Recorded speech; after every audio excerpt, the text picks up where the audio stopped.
السلام یہاں ہے۔ یہ واقعہ حضرت خواجہ سید حسن نظامی رحمۃ اللہ علیہ بیان کرتے ہیں۔ محرم کا اصلی وقت قریب آ گیا، سورج ڈھل رہا ہے، عصر کا وقت ہے۔ حضرت امام علیہ السلام خیمے میں رخصت ہونے تشریف لے گئے، خیمے سے رخصت ہونے میں تشریف لے گئے۔ سید زادیوں کے جھرمٹ میں کھڑے ہوئے سب کے چہروں پر حسرت و مایوسی برستی تھی۔ حضرت زینب نے اپنے لاچار بھائی کو بے کسی سے دیکھا۔ حضرت سکینہ نے بابا جان کے آخری دیدار کیے۔ حضرت شہر بانو اور سب ازواج مطہرات نے اپنی یتیم اور حق کے دلہا کی آنسو بھری آنکھوں سے زیارت کی۔ امام علیہ السلام نے سب کو صبر و ہمت کی وصیت فرمائی اور خدا حافظ کہہ کر باہر تشریف لائے اور امت میں حق کا بیج بونے اور سچائی کے کھیت میں اپنے خون کا پانی دینے کو آمدہ ہو گئے، کیونکہ اس دنیا میں ایک وجود فنا ہوتا ہے جب دوسرے وجود کو بقا حاصل ہوتی ہے۔ دانہ خاک میں ملتا ہے تو شگوفہ پیدا ہوتا ہے، روئی اپنی ہستی مٹاتی ہے تو آدمی کو کپڑا میسر آتا ہے۔ دانہ چکی میں پستا ہے، آٹا اپنے وجود کو گرم گرم توے پر جلاتا ہے، تب روٹی پکتی ہے اور انسان کا پیٹ بھرتا ہے۔ تیل جلتا ہے اور اپنے بدن کو فنا کرتا ہے جب کہیں گھروں میں روشنی ہوتی ہے۔ بتی اپنے سر پر آگ کی آری چلواتی ہے، اس وقت نورانی شکل والی کہلاتی ہے۔ پانی باغ کی زمین میں جا کر جذب ہو جاتا ہے، اپنی ہستی قربان کر دیتا ہے، تب چمن آباد ہوتا ہے۔ لکڑیاں آگ میں جلتی ہیں، تکلیف اٹھاتی ہیں، اس وقت تمہارا کھانا پکتا ہے۔ بھاپ ریل چلاتی ہے، کپڑے بنتی ہے، برف جماتی ہے، پنکھے چلتے ہیں، مگر جانتے ہو کہ بنتی کیوں کر ہے؟ اس میں بھی شہادت کا ہاتھ ہے۔ پانی آگ میں پکتا ہے اور بھاپ بن جاتا ہے، یعنی اپنا وجود شہید و فنا کر کے بھاپ کی شکل اختیار کرتا ہے، تب تمہارے سینکڑوں کاموں میں مدد آتی ہے، مدد دیتا ہے۔ ابن رسول صلی اللہ علیہ وسلم نے جو مصیبتیں اٹھائی، سارا گھر بار لٹا دیا اور کٹوا دیا، یہ صرف اس واسطے کی امت سچ اور حق کو سمجھے اور ناحق بات کے آگے باطل کام کے سامنے سر نہ جھکائے۔ گویا امام مظلوم نے اپنا اور اپنے بچوں کا سر قربان کر کے تمہارے ایمانوں کا وجود زندہ کر دیا۔ پڑھو درود امام حسین علیہ السلام پر اور اس کے نانا پر۔ اللہم صلی علی سیدنا محمد وعلی آل سیدنا و اصحاب محمد صلی اللہ علیہ وسلم۔ پیاس کی شدت تھی، امام علیہ السلام سیدھے فرات پر تشریف لے گئے۔ شمر نے عمر سعد سے کہا، حسین پیاس سے مردہ ہے، مگر زندوں کے خوابوں میں نہیں آتا، پانی پی کر زندہ ہو گیا تو ہم میں سے کسی کی خیر نہیں، دیکھتا کیا ہے، جلدی بندوبست کر دو، حسین کو پانی نہ پینے دے۔ عمر سعد نے فوج کو اشارہ کیا۔ حضرت امام علیہ السلام نے ایک چلو پانی لیا تھا اور چاہتے تھے منہ میں ڈال لیں کہ ایک موذی بدذات ابان ابن رام نے تیر مارا اور جو آپ کے دہن مبارک میں گھس گیا، پانی آپ کے ہاتھ سے گر پڑا اور امام علیہ السلام نے بڑی تکلیف اور مشکل سے وہ ستم کا تیر منہ سے نکالا اور فرمایا، اے خدا، تیرے سوا کس سے فریاد کروں؟ تجھ بن میرا اب کون باقی رہا ہے؟ خون منہ میں ابلا چلا آتا تھا اور امام کلیاں تھوکتے جاتے تھے۔ آخر امام نے تلوار کھینچی، عمر سعد مقابلے کو آیا۔ حضرت نے فرمایا دور ہو میرے سامنے سے۔ عمر سعد گدھے کی طرح ایک ہی ٹٹکار میں الٹا بھاگ گیا اور شمر ذی الحس نے پیاسا فوج کو اشارہ کیا جس نے امام کو گھیر لیا۔ حضرت نے اس لشکر کو بھی تلواروں کے سراسم کر کے بھگوا دیا تو عمر سعد نے شمر سے کہا تو نے آج تک ایسا کوئی بہادر دیکھا ہے کہ اس کے سب کنبے والے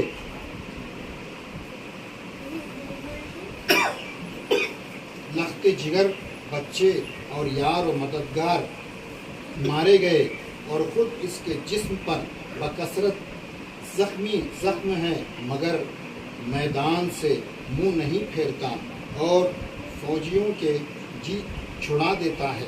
حضرت امام علیہ السلام کے 35 زخم تلوار اور نیزے کے تھے اور 35 تیروں کے خون بہہ رہا تھا۔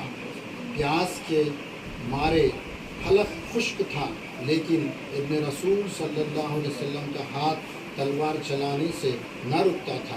جس طرح یہ علی کا شیر حملہ کرتا تھا صفیں کائی کی طرح پھٹ جاتی تھی اور سر دھڑوں سے کٹ کر ڈھیر ہو جاتے تھے۔ آخر شمر نے 600 سپاہیوں کو لے کر آپ کو گھیر لیا اور ان سے کہا خبردار حسین نکلنے نہ پائے۔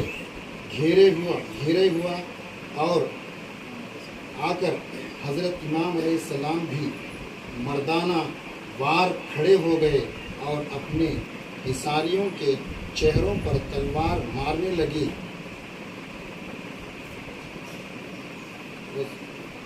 زرعہ بن شریک نے حضرت کے بائیں ہاتھ پر تلوار ماری جس کے صدمے سے دست مبارک پھٹ کر گر پڑا۔ آپ نے چاہا کہ دشمن کے اس وار کا جواب دیں اور تلوار ماریں، چنانچہ آپ نے چست کی مگر خون اتنا بہا تھا اور بھوک پیاس اور زخموں کی تکلیف سے طاقت نہ رہی تھی جس کے سبب تلوار نہ چل سکی اور آپ گر پڑے اور گرے ہوئے سید، زخمی سید، اکیلے سید، بے یار و مددگار سید کے سنان ابن انس نے ایک نیزہ مارا جو سینے کو چیرتا ہوا پشت میں نکل گیا اور جب اس ظالم نے نیزہ باہر کھینچا تو اس کے ساتھ روح مبارک بھی کھینچ آئی اور امام علیہ السلام بے دم ہو گئے۔ سنان نے چاہا کہ سر مبارک کاٹ لے مگر ہیبت سے تھر آ گیا اور ہاتھ کانپنے لگے۔ تب خولی بن یزید نے ابن رسول اللہ صلی اللہ علیہ وسلم کا سر کاٹا اور دنیا کی سب سے بڑی شہادت کو پورا کیا۔ سر کاٹ کر اس شرم و حیا کی مورت، اس عفت و عصمت کے پتلے کو برہنہ کیا گیا، کپڑے اتارے گئے اور سواروں کو جسم نہ زمین پر دوڑایا گیا جس کے صدمے سے وہ بدن چور چور ہو گیا جس کو رسول خدا صلی اللہ علیہ وسلم گود میں لیتے تھے، کندھے پر بٹھاتے تھے، جس کو فاطمہ زہرا نے سینے سے لگا کر پالا تھا۔ کربلا کے میدان میں اندھیرا ہو گیا، سورج غروب ہونے کے قریب تھا۔ اس عظیم الشان گناہ سے کانپنے لگا، فرشتوں میں کوہرام مچ گیا، ساری زمین ہل گئی۔ سید مظلوم کے خون نے ہر درخت اور پتھر کو لال کر دیا۔ لکھا ہے کہ شام میں جس پتھر کو اٹھاتے تھے اس کے نیچے خون نکلتا تھا۔ اب شمر اور عمر سعد کے ہاں چراغ جل گئے۔ بنی فاطمہ کا دیا گر کر کے انہوں نے شادیانے بجائے اور خیمے میں جانے کی تیاری کی۔ شمر نے خیمے میں جا کر عورتوں کی چادریں اتار لی، ان کے زیور چھین لیے۔ وہ بیچاریاں حمایتی کو آوازیں دیتی تھی تو یہ لوگ خے لگاتے تھے اور کہتے تھے وہ تمہارے حمایتی کٹے پڑے ہیں، اب دنیا میں تمہارا کوئی مددگار نہیں ہے، اب تم ہماری لونڈیاں ہو۔ یہ ان کو کہا جاتا تھا جو سارے عالم کی آخازادیاں تھی۔ یہ ان کی بے کسی کا وقت تھا جس کا نانا تمام جہاں کے بے کسوں کا حامی بنایا گیا تھا۔ آج ان کا خیمہ لٹ رہا تھا، آج وہ بے پردہ کی جاتی تھی۔ آج وہ جنگل میں گھبرا کر دیکھتی تھی کہ کوئی حمایتی پیدا ہو، مگر کوئی نہ تھا جو اس ستم سے ان کو پناہ دلواتا۔ شمر نے عابد بیمار کو دیکھا تو ان کو شہید کرنے کو آگے بڑھا اور کہا حسین کی نرینہ اولاد کو بالکل ختم کر دینے کا حکم ہے۔ عمر سعد نے روکا اور بیمار کی جان بچا لی۔ رسیوں سے بندھے بنی فاطمہ بولے تو فاطمہ کے بچوں کو بولتے ہیں۔ حضرت امام علیہ السلام کا سر خولی یزید سے پر چڑھ کر حضرت امام کا سر خولی نیزے پر چڑھا کر ابن زیاد کے پاس لے چلا۔ آگے سر تھا، پیچھے اونٹ تھے جن کی ننگی پیٹھوں پر عورتیں رسیوں سے بندھی بے پردہ بیٹھی تھی۔ عابد بیمار کا چہرہ زرد تھا، ہاتھ بندھے ہوئے تھے اور اونٹ پر بیٹھے تھے۔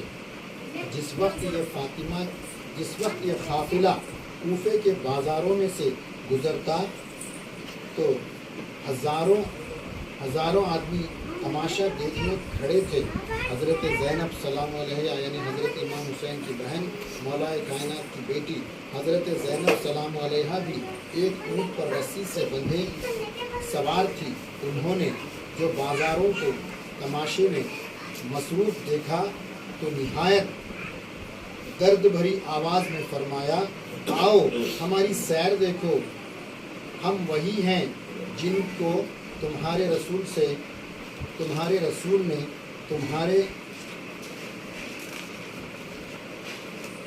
تمہارے سپرد کیا تھا، فرمایا تھا کہ ان کی پیروی کرو گے تو گمراہ نہ ہوگے، مگر دیکھو ہمارے آگے خون میں لتھڑا ایک سر ہے جو رسول اللہ صلی اللہ علیہ وسلم کے نواسے کا ہے، فاطمہ کے فرزند کا ہے، اور ہم اس کی بہنیں اور بیویاں ہیں جن کو قیدی بنایا گیا ہے اور بے پردہ بازاروں میں لایا گیا ہے۔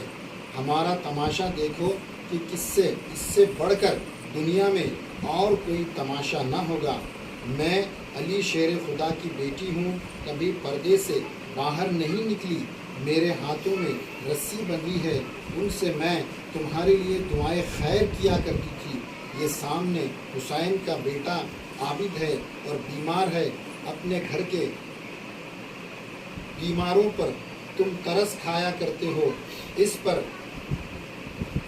اس پردیسی بیمار کی سیر ہی کر لو، ترس نہ کھاؤ۔ دیکھو کس ناتوانی میں اس کے ہاتھ کھینچ کر باندھے ہیں کہ ہل نہ سکتا۔ بیمار کا نرم بستر بھی دیکھو، اونٹ کی ننگی پیٹھ پر بیٹھا ہے۔ کل قیامت میں میری ماں فاطمہ حسین کا خون بھرا کرتا لے کر کھڑی ہوں گی اور فریاد کریں گی، اس وقت سیر بھی خوب ہوگی۔ تم اس تماشے کی آرزو کرنی چاہیے۔ خلقت زار و خطار روتی تھی اور قیدیوں کا جلوس بازار سے گزر رہا تھا۔ حضرت زینب سلام علیہا کے اشعار اور تقریر سے لوگ چیخیں مار مار کر روتے تھے، مگر بنی امیہ کی ظلم کے سبب کسی میں ان کی مدد کی جرأت نہ کی۔ آخر سر ابن زیاد کے سامنے لایا گیا۔ اس نے بڑی شان کا دربار سجایا تھا، ایک تشت میں لا کر رکھا گیا۔ ابن زیاد کے ہاتھوں میں ایک چھڑی تھی، وہ اس نے حضرت امام حسین علیہ السلام کے دانتوں پر مارنی شروع کی۔ اس پر زید ابن ارقم جو صحابی رسول صلی اللہ علیہ وسلم نے فرمایا، خبردار، گستاخی نہ کر، چھڑی ہٹا کہ میں نے ان دانتوں پر رسول خدا صلی اللہ علیہ وسلم کو بوسہ دیتے دیکھا ہے۔ ابن زیاد حضرت زید کی اس جرأت پر بگڑا اور بولا کہ تمہارے بڑھاپے اور صحابیت کا خیال نہ ہوتا تو تلوار سے مزہ چکاتا، اور پھر حضرت زید کو باہر نکال دیا گیا۔ دربار میں قیدی بندھے کھڑے تھے۔ ابن زیاد نے حضرت زینب سلام علیہ سے خطاب کر کے کہا، خدا کا شکر ہے تمہارے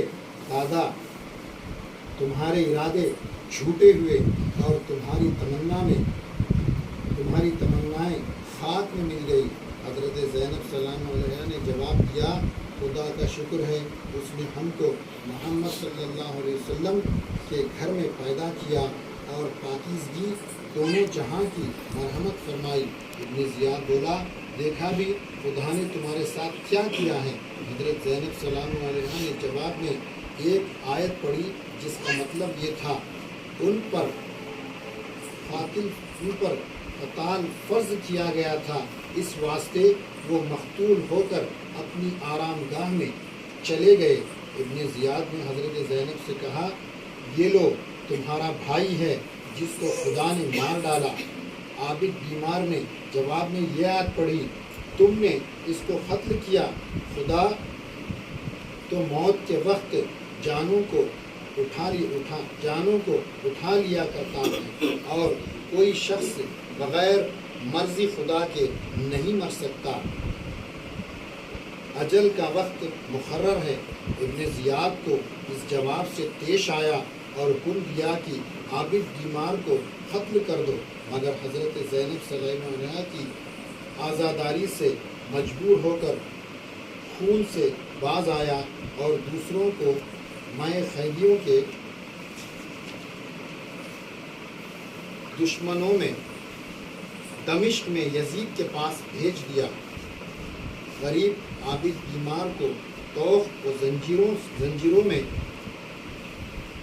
جکڑا گیا اور پہلے سے زیادہ اذیت کے ساتھ عورتوں سمیت شمر کی حراست میں بھیجا گیا۔ سنان ابن انس مطلب قاتل حضرت امام حسین امام علیہ السلام نے ابن زیاد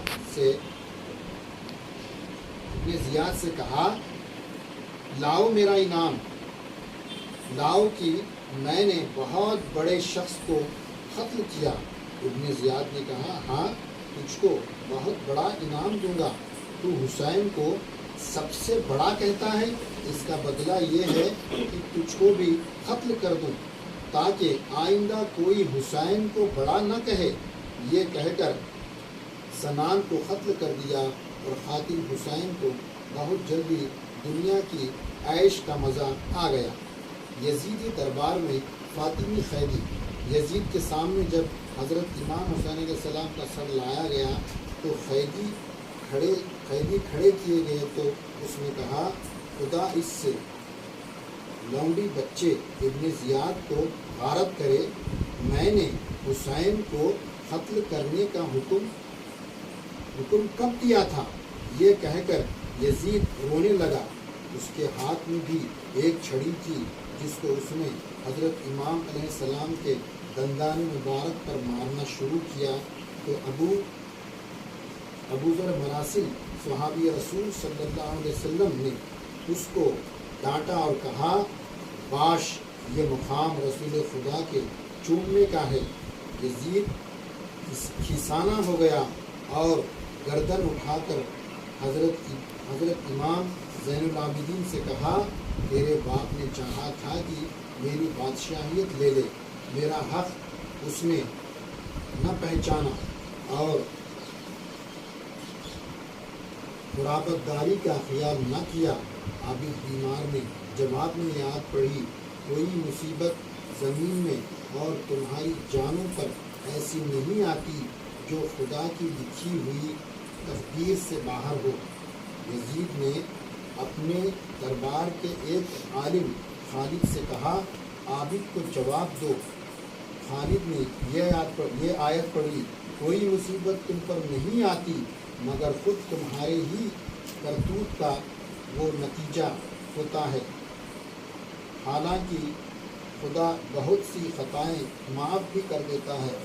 حضرت زین العابدین علیہ السلام نے فرمایا میرا باپ اور بھائی تجھ سے اچھے تھے۔ یزید نے کہا بے شک تیرے دادا میرے دادا سے بہتر تھے اور تیری والدہ میری والدہ سے اچھی تھی، مگر تیرا باپ میرے باپ سے بڑا تھا، یہ دعویٰ تیرا درست نہیں، یہ وہ دونوں خدا کے ہاں ہے، اس کا فیصلہ خدا کرے گا کہ ان دونوں میں کون بہتر ہے، البتہ میں تجھ سے اور تیرے بھائی سے بہتر ہوں، دیکھ لے میں تخت پر بیٹھا ہوں اور تو قیدی بنی کھڑا ہے اور تیرے بھائی کا سر کٹا ہوا ہے۔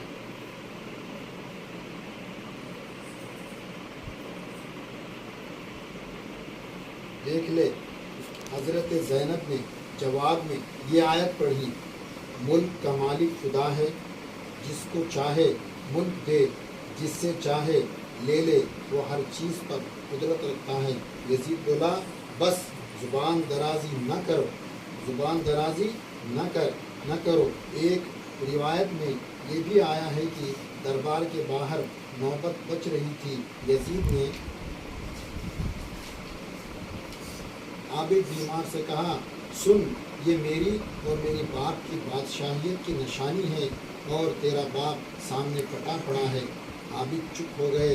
تھوڑی دیر میں اذان کی آواز آئی تو عابد بولے لے سن یہ میرے باپ دادا کی بادشاہیت کی نشانی ہے اور تو اپنے باپ سمیت اس نشان کے آگے سر جھکا کر گر پڑتا ہے۔ آخر دربار رخصت ہوا۔ عابد بیمار کی بیڑیاں اور توف اتارا گیا۔ حرم کو یزید نے آندھی محل میں بھجوایا اور قصہ ختم ہوا۔ یہ تھا خواجہ صاحب رحمۃ اللہ علیہ فرماتے ہیں یہ تھا محرم کا بیان۔ اس بیان سے معلوم ہوا کہ محرم میں غم کیوں کیا جاتا ہے۔ اس داستان طیور سے کھل گیا کہ مسلمانوں نے ایسی سنگینی کیوں اختیار